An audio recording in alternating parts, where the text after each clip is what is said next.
trouve que la Cour constitutionnelle a pris une mesure assez subtile. La Cour dit, au regard des allégations du gouvernement, parce que le gouvernement dit que les nouvelles provinces sont devenues ingouvernables, il y a le chaos qui règne là-bas, il n'y a pas moyen de continuer à maintenir l'ordre parce que l'État n'existe pas. Alors la Cour constitutionnelle dit, ok, s'il en est ainsi, prenez des mesures exceptionnelles et transitoires pour assurer la survie de l'État. Qu'est-ce que cela veut dire? Ça veut dire, oui.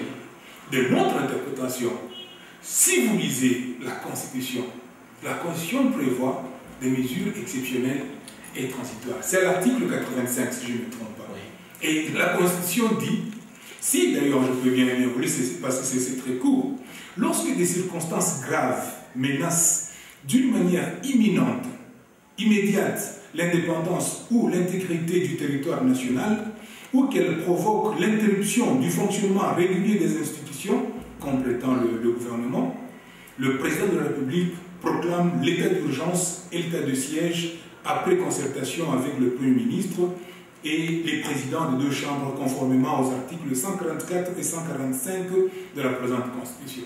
Ça veut dire que la Cour constitutionnelle pousse le gouvernement à décréter l'état de siège. Mais ça ne se décrète pas du jour au lendemain comme ça, il faut un motif. Cet arrêt de la Cour constitutionnelle, on dit qu'elle est confuse, mais je pense que les juges ont plutôt piégé le gouvernement. Comment donc? Mais parce que, comment vous pouvez justifier qu'on puisse décréter l'état d'urgence dans une situation où tout le monde dit que nous sommes dans une situation normale?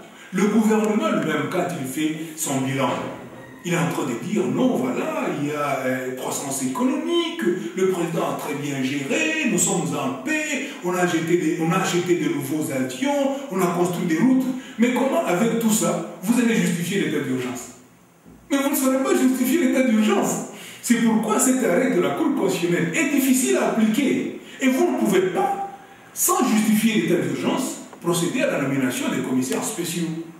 Parce que la nomination des commissaires spéciaux veut dire que vous suspendez la Constitution. La Constitution est très claire et formelle. Les animateurs des provinces, on les appelle gouverneurs. Et les gouverneurs sont élus par les députés provinciaux.